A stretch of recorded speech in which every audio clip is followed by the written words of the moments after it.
16절에 보면 머리를 붙들지 아니한지라 해서 머리를 붙들 것을 말씀하고 있습니다. 우리 머리를 붙들어야 되는 거죠. 온 몸이 무엇입니까? 머리 이하 모든 몸입니다. 머리 이하 모든 지체죠. 온 몸이 머리로 말미암아, 온 몸은 머리로 말미암아, 온 몸은 머리 때문에 삽니다. 우리가 발에 대해서 생각을 해보면 발은 발 위에 있는 육체라는 건물을 늘 무겁게 지고 다니죠. 발이 무겁게 지고 다녀요. 고생이 제일 많다 그러죠. 고생이 제일 많은 것이 발인데 사실은 발의 움직임도 머리 때문에 합니다. 그렇죠? 손의 움직임도 머리 때문에 합니다. 눈동자의 움직임도 머리 때문에 합니다. 언어를 말하는 것도 머리 때문에 합니다. 그렇죠? 음식을 먹는 것도 머리 때문에 합니다. 머리를 제외하면 우리는 아무것도 아니죠. 사실은 머리를 제외하면 아무것도 아니에요. 그래서 온 몸이 머리를 통해서 연결돼서 자라게 되는 거죠. 그런데 그 과정 속에 온몸이 머리로 말미암아 마디와 힘줄로 공급함을 받고, 마디와 힘줄로 공급한다. 마디가 나옵니다. 힘줄이 나옵니다. 마디는 사람의 육체가 뼈 마디가 한 300개가 조금 넘는다. 뼈 마디가 300개가 좀 넘고 이제 자꾸자꾸 성장이 되면서 200개 정도로 줄어든대요. 왜 줄어드느냐? 뼈가 붓는 거예요. 붓는 거, 나이가 들면서. 그래서 200개 정도가 되는데, 이 뼈, 200개 또는 300개 되는 뼈도 결국은 머리를 통해서 시작된다고 볼 수 있어요. 어떤 사람은 척추를 중심해서 머리로, 그리고 발로 이렇게도 설명을 하지만, 사실은 머리부터 해서 1번, 2번, 3번 이렇게 들어가죠. 머리부터. 그래서 그 허리 부분을 요추라라고 말하고, 등 쪽 부분을 척추라라고 말하고, 또 목 부분을 경추라 이렇게 말합니다. 경추, 척추, 요추 이렇게 말을 하죠. 경추 부분이 뼈가 7개가 있습니다. 그리고 척추 부분이 12개가 있고 요추 부분이 5개가 있습니다. 사람의 인체는 뼈로 구성이 됐죠. 뼈가 근육을 잡아줍니다. 만약에 뼈가 없으면 사람이 흐물흐물 무너인가야 됩니다. 뼈가 기둥 역할을 하고 잡아주게 되죠. 뼈가. 근데 그 뼈도 어디에서부터 출발한다고요? 머리에서부터 출발을 하더라. 머리에서부터. 가장 중요한 것은 머리입니다. 뼈가 뼈대게 할 수 있고, 뼈가 움직여질 수 있고, 뼈가 돌아갈 수 있고, 이런 부분들도 다 머리에서 나온다. 머리에서 나온다. 그 다음에 또 무엇이 있습니까? 힘줄로 공급받고, 뼈 마디 부근에는 힘줄이 거의 있습니다. 이 힘줄은 뼈가 300개 정도에서 200개 정도로 해서 변경되어지는 과정 속에 힘줄은 사람 몸에 10만 킬로에서 12만 킬로 정도가 됩니다. 지구를 2바퀴 정도 돈다고 하죠. 사람 몸에 있는 힘줄, 사람 몸에 있는 그 빗줄, 이와 같은 힘줄이 10만 킬로, 12만 킬로가 되는데, 그 힘줄을 통해서 온 몸이 우리가 힘을 공급받고, 또 산소를 공급받고, 그래서 장기들이 움직여지고, 또 손이 구부러졌다가 펴졌다가 이와 같은 일을 할 수 있죠. 무거운 걸 들 수도 있고 못 들 수도 있습니다. 힘줄 때문에 그렇습니다. 그런데 힘줄도 어디에서 출발한다고요? 머리로부터 출발을 하더라. 머리로부터. 그래서 사람의 머리로부터 해서 마디와 힘줄로 공급을 받고, 이 마디와 힘줄이 서로 연합해서 하나님께서 사람의 육체를 자라게 한다라고 되어 있습니다. 육체는 키도 자라게 하지만, 키가 자라면서 간도 자라고, 위도 자라고, 폐도 자라고, 심장도 자라고, 신장도 자라고, 췌장도 자라고, 여러 기관들이 함께 자라게 됩니다. 어쨌든 어떤 마디든지 힘줄이든지 무엇이 자라든지 다 어디에서 출발한다고요? 머리로부터 출발한다, 그 말이죠. 그러면 머리로부터 출발한다고 했을 때 머릿속에 들어있는 것은 사람의 영혼입니다. 사람의 영혼이 머리 안에 들어있어요. 그래서 뇌가 고장을 일으키거나 뇌가 어떤 신경세포라든가 아니면은 혈관 부분이 막히거나 그러면 사람은 뼈, 마디, 힘줄을 쓰지 못하게 되죠. 간단하게 예를 들어서 뇌에 들어가는 모세혈관 부분이 막히면 힘줄이 힘을 못 써서 무거운 거 들 수 없습니다. 다리가 힘이 없어서 다리를 옮겨지 못합니다. 다리 이하의 힘줄은 그대로 있고 전혀 막힘이 없음에도 불구하고 뇌의 혈관의 일부가 막히면 다리를 일체 움직일 수가 없어요. 팔도 일체 움직일 수가 없어요. 그것을 중풍병이라 이렇게 말을 하죠. 모든 혈관, 모든 힘줄, 모든 마디 다 머리를 통해서 공급을 받고 공급된 대로 움직여지게 되고 그러더라 그 말이죠. 이제 이 부분 속에 무엇이 있느냐? 성령이 우리 육체 안에 들어오셔서 성령이 우리 육체 안에 들어오십니다. 성령은 영적인 존재죠. 육적인 존재가 아닙니다. 보이는 형태로 나타날 때도 있죠. 비둘기처럼, 불처럼, 바람처럼, 빛처럼 그렇게 비유로 보여줄 때도 있지만은 성령 자체는 살아계신 하나님으로서 그 형체가 우리가 알 수 없다. 볼 수 있죠. 근데 그 성령이 우리 육체 안에 들어온다. 이렇게 기록이 되어 있죠. 성경은 그러면 성령이 육체 안에 들어와서 어디서 어떻게 일을 하느냐라고 했을 때 역시 성령은 육체 안에 들어오시긴 하지만은 머리를 통해서 일을 하신다고 볼 수 있어요. 곧 우리의 생각을 통해서 일을 한다고 말이죠. 생각을 통해서 사도행전 2장을 보도록 하겠습니다.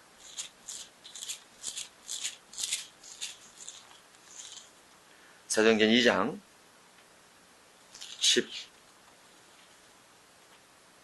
17절입니다. 사도행전 2장 17절. 시작. 하나님이 말씀하시기를 말세 내가 내 영을 모든 육체에 부어주리니 너희 자녀들은 예언할 것이요 너희 젊은이들은 환상을 보고 너희 늙은이들은 꿈을 꾸리라. 거기에 육체라는 단어가 나옵니다. 성령이 임하시는데 육체 오시더라. 그러면 성령이 육체를 통해서 일을 할 때 물론 손을 통해서 일할 수 있습니다.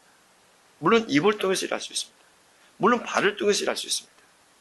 그렇지만 성령이 육체에 들어오셔서 일을 할 때 가장 근본적인 부분은 어디에 있느냐? 머리에 있다라고 볼 수 있어요. 성령은 분명히 육체에 옴에도 불구하고 머리를 통해서 일을 하신다는 거죠. 그것을 믿음이라 그럽니다. 믿음. 성령은 육체에 들어오셔서 믿음이라는 통로를 통해서 일을 하세요.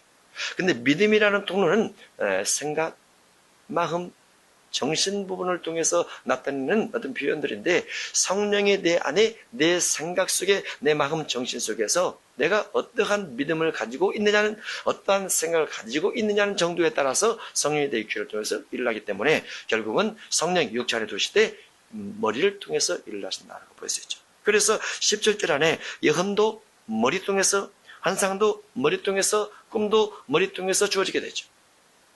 사람이 하는 모든 공부도 우리가 의자에 오랫동안 앉아서 허리도 아프고 엉덩이도 아프고 어깨도 아프고 그럽니다. 근데 사실은 몸이 그렇게 앉아있게 되는 것은 머리 때문에 앉아있는 거예요. 사람이 공부를 합니다. 지식을 습득을 합니다. 1페이지 넘기고 2페이지 넘기고 3페이지 넘깁니다. 넘겨서 여러 지식을 눈으로 습득을 하고 귀로 들으면서 마음에 새기지만은 사실은 머릿속에 들어가는 거죠. 눈으로 보았지만 머릿속에 들어가는 거죠. 지식의 습득도 은사도 능력도 다 머릿속에서 시작됩니다.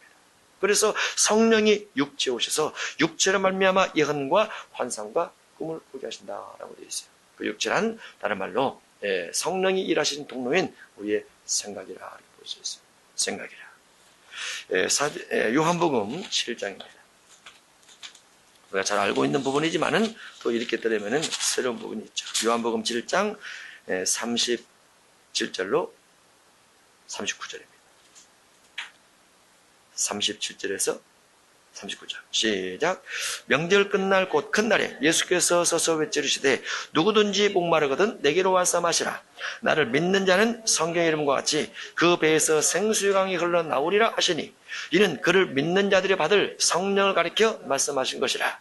예수께서 아직 영광을 받지 않으셨으므로 성령이 아직 그들에게 계시지 아니하시더라.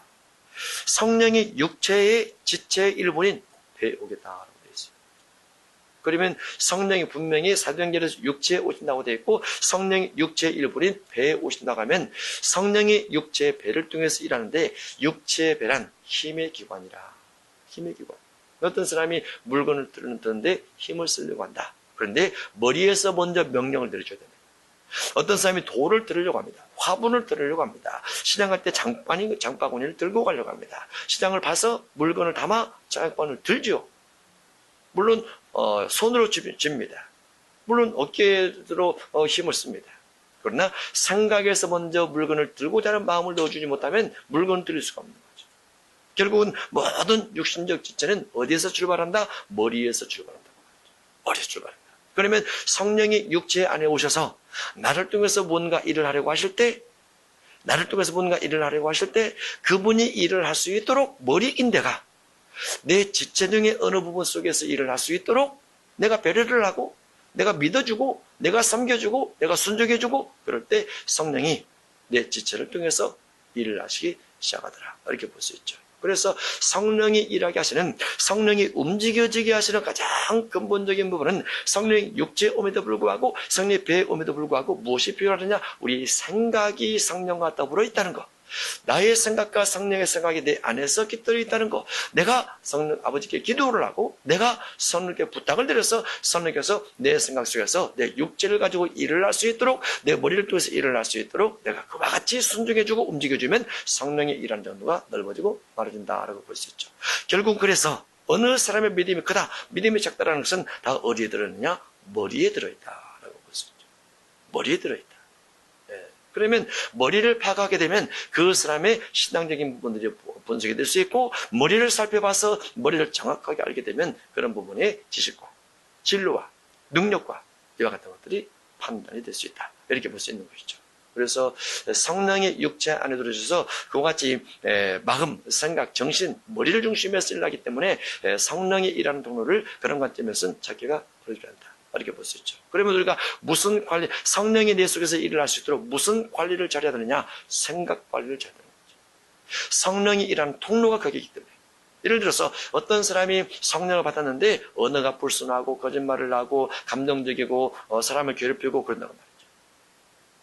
그러면 성령의 그 사람 속에서 그 사람의 생각 속에서 뭔가 일을 하려고 할 때 그 사람의 잘못된 습관이 그 사람의 잘못된 행태에 반복되는 과정이 성령이 밀어내는 과정 속에 그 사람의 잘못된 인격이 밀려 나오면서 사람들에게 덕이 되지 못하는 말들을 하고 행동하는 것들을 하더라고 말이죠. 결국은 어떤 사람의 감정이나 어떤 사람의 습관이나 어떤 사람의 말이라든가 이와 같은 다 어디에 있느냐? 손, 발, 여지치가 딸지라도 다 머리에 있다.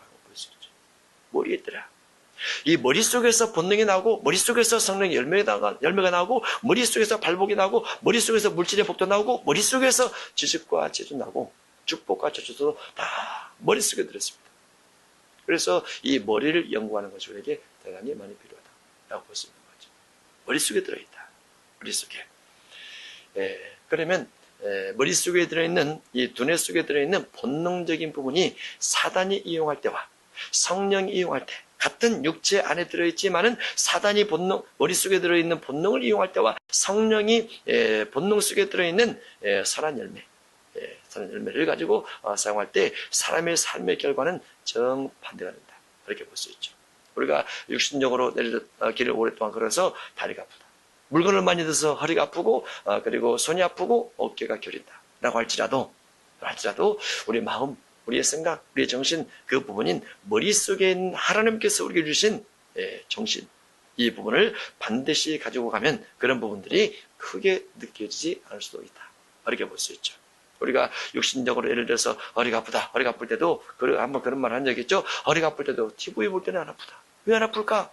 허리가 아픈 것은 똑같던데 내 정신, 내 마음과 내 생각이 다른 부분에 더 집중되어 있을 때는 허리 아픔을 잃어버리는 거예요. 그러면 성령이 내 안에서 나를 통해서 뭔가 은사를 나타내고 나를 통해서 뭔가 계시를 하려고 하고 나를 통해서 예언을 하려고 하고 나를 통해서 환상을 보려고 할 때 육체적인 부분에서 내 마음의 생각적인 부분에서 의심이 들려있거나 마음의 생각적인 부분에서 두려움이 들려있거나 마음의 생각적인 부분에서 하나님에 대한 신뢰가 들어있지 못하다고 하면 하나님의 성령은 역시 내 육체 안에서 내 머리가 성령이 나타나는 것을 막는 역할을 하기 때문에 성령이 일을 할 수 없고 일을 하지 못함으로 은사가 더욱이 나타난다. 라고 볼 수 있습니다. 반대로 내가 육체를 가지고 있지만 본능을 가지고 있지만 성령이 내 안에서 일을 할 수 있도록 성령께서 기뻐하는 생각, 성령께서 행복해하는 생각, 성령께서 대답을 할 수 있는 것 중심에서 질문을 던지고 그러면서 성령 내 입을 통해서 마음껏 일을 하신다고 볼 수 있습니다.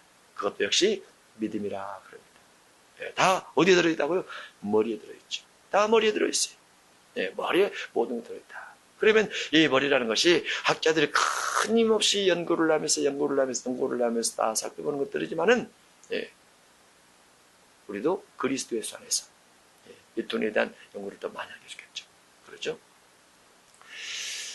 믿지 않는 사람의 본능을 가지고 있는 삶, 이방인들의 본능을 가지고 있는 삶, 믿는 사람이 죽은 형실을 회개치 않아서 그 삶을 통해서 나타나는 어둠의 역사가 머릿속에 있다는 거. 어둠의 역사가.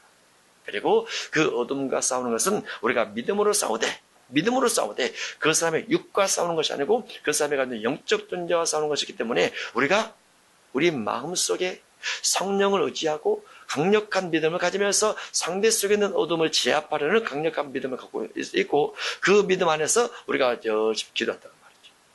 기도하면 우리의 기도가 하나님 보좌 앞으로 가는 경우도 있지만은 상대방에 직접 전달되어서 그 속에 있는 어둠을 결박하고 그 속에 있는 어둠을 뽑아내고 다른 말로 그 사람이 악한 생각을 하지 못하게 억누르거나 불의한 생각을 하지 못하게 묶어두거나 하는 일들이 있을 수 있다는 말이죠. 그 믿음이라는 것은 간단한 거죠. 어떻게 보면은 그리고 그와 같은 어떤 정체성에 대해서 명확하게 알면 할수록 상대방 적이 무엇인지 알고 내가 하나님의 성령을 힘입을 수 없다는 것, 힘입을 수밖에 없다는 것을 알게 되고 믿게 되면 그만큼 영적 전쟁의 싸움은 쉬워진다라고 볼 수 있습니다. 그런 원리, 그와 같은 이치를 빨리 깨달은 사람이 엘리야요, 엘리사요, 모세요, 사도 바울이요, 예수님이십니다. 그래서 예수님께서 복음을 전파했던 초창기에 요한복음 1장에 보면은 나다넬이 올 때 내 속에 간사한 것이 없도다. 간사한 것이 없도다. 예수님은 나다넬의 어느 모습을 보고 간사한 것이 없다고 알게 됐을까? 심장일까? 아니면 복부일까? 아니면 다리일까? 생각을 보고 하는 거죠. 그 생각이 줌이라고. 그 생각이 진실하고. 그 생각에 거짓이 없이 남을 속이지 않고 진실된 삶을 살아가기 때문에 그 마음의 생각 속에 간사한 면이 없다는 것을 간파하게 됩니다. 반대로 간사한 것이 있다. 바울이 복음을 전파하고 베드로가 복음을 전파하면서 사도행전에 보면은 내가 불의에 매인 바 되었도다. 마술사 시몬에게 내가 불의에 매인 바 되었도다. 그러면 마술사 시몬의 내면 속에 불의함, 의롭지 못한 생각을 통한 의롭지 못한 행동도 있다는 것을 바울이 또는 베드로가 발견했다고 말이죠. 그리고 그와 같은 걸로 인해서 그를 저주하고 그가 인도할 사람을 들고 하죠. 이렇게 되어 있는 것도 보면 결국은 우리의 신앙은 혈과 육에 되는 것이 아니요 생각과의 싸움이라고 볼 수 있죠. 생각과의 싸움이라. 집안에서도 생각과의 싸움이요, 교회에서도 생각과의 싸움이요, 사회에서도 생각과의 싸움이요, 국가에서도 생각과의 싸움입니다. 모든 것들을. 그럼 우리가 성령을 입어서 어둠 곳에 대해서 자꾸 선포를 하고 전쟁 선포를 하면서 믿음의 기도를 하고 어둠을 결박하는 기도를 하고 반대로 하나님의 능력, 하나님의 지혜, 하나님의 명철, 하나님의 지식, 하나님의 똑똑함 이와 같은 것들이 주어지도록 기도를 하면 결국은 두뇌 속에서 열리고 닫히는 정도에 따라서 우리의 삶의 미래가 결정된다 이렇게 볼 수 있죠. 믿음이란 어디에 들어있습니까? 머리에 들어있어요.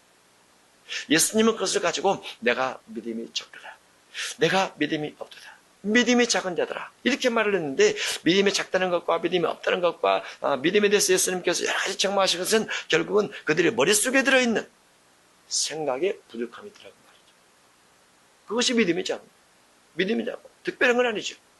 그렇지만 그와 같은 것들을 깨닫지 못하고 여전히 믿음의 작은 모습으로 주님을 힘들게 했던 부분들을 우리가 생각해 볼 수 있습니다. 우리 안에는 주님을 영접함으로 성령이 와 계십니다. 와 계신 성령이 우리 육체를 통해서 일하려고 하십니다. 우리의 생각을 통해서 일하려고 하십니다.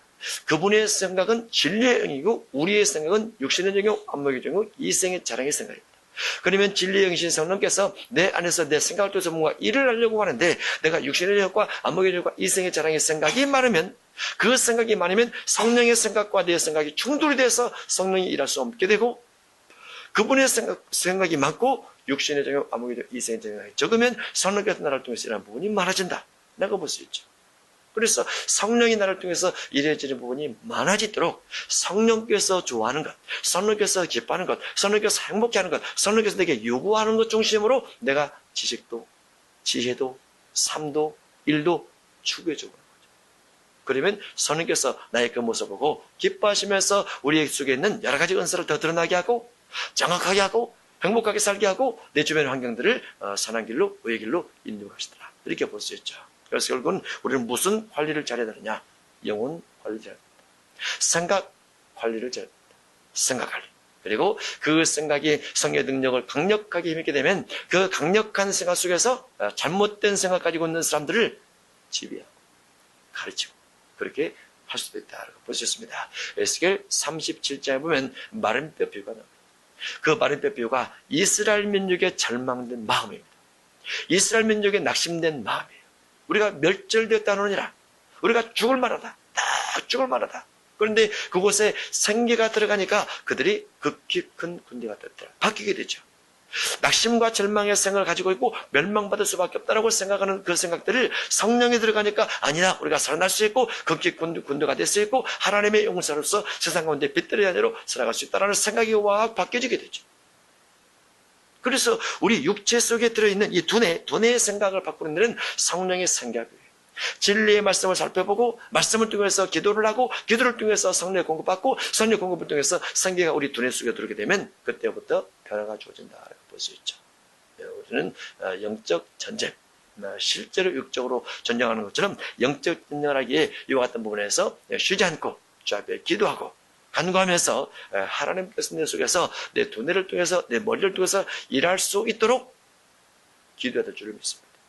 그것이 은사의 모든 것이라 또는 삶의 모든 것이라 볼 수 있습니다. 어떤 한 사람의 몸에 그 사람의 축복과 저주와 모든 게 다 붙어 있어요. 몸에 다 붙어 있어요. 머리에 다 붙어 있어요. 생각 속에 다 붙어 있어요. 그리고 그 생각을 중심해서 시작이 주어진 언약과 비교를 하고 구약시대 말씀과 비교를 하면 그 사람의 축복과 미래와 과거와 현실이 적나라하게 싹 드러나게 되어 있다는 말이죠. 우리는 무슨 관리를 잘해야 된다? 정신관리, 생각관리 잘해야 된다. 성령 충만해서 우리의 생각 속에 진리로 인도받는 축복이 있으시길 바랍니다.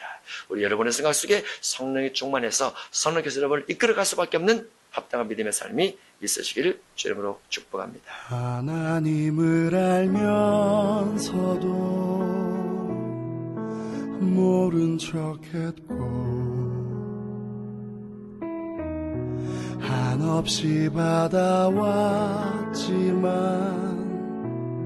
감사할 줄 모르던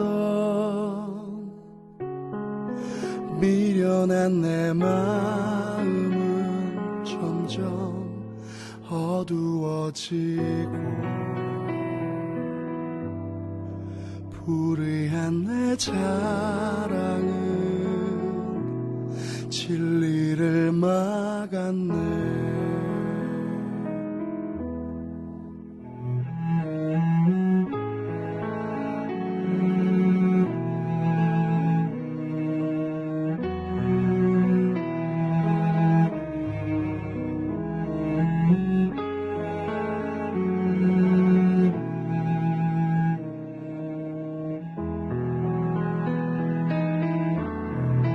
나의 마음에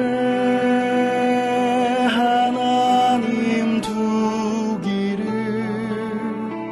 싫어하고 더러움에 내버려진 영혼 하나님 영광을 서거지 우상으로